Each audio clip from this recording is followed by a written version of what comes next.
আমি ঢাকা মানিকনগর থেকে এসেছি। এখানে বন্যা কবলিত মানুষের জন্য অনুদান নেওয়া হচ্ছে। আমার মনে হলো বাংলাদেশের নাগরিক হিসেবে ঘরে বসে থাকা উচিত হবে না।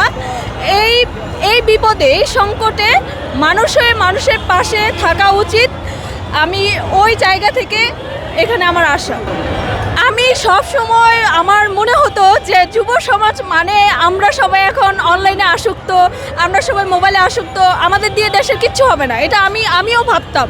কিন্তু আমাদের ছাত্র জনতা এবং আমরা যুব সমাজের সবাই দেখিয়ে দিয়েছি আমাদেরকে সবাই যা ভাবে। আমাদের বাপ-মা সবসময় বলে তোমাদের দিয়ে কিচ্ছু হবে না, বাট আমরা দেখিয়ে দিলাম যে আমরা পারি বাংলাদেশকে বদলাতে, আমরা পারি সবাই একত্রিত হয়ে বিপদ থেকে কিভাবে উদ্ধার পেতে হয় তা আমরা পারি, আমাদের দিয়ে সম্ভব।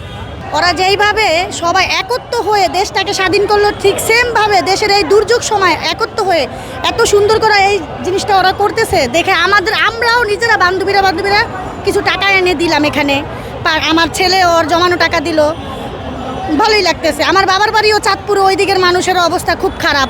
আমার নাম ফাহিমুল, আমি ক্লাস 3-তে পড়ি। আমি ভাইয়াদের জন্য আমার জমানো টাকাগুলো ওদেরকে দিয়েছি যাতে ওরা বন্যার মানুষগুলোকে সাহায্য করতে পারে।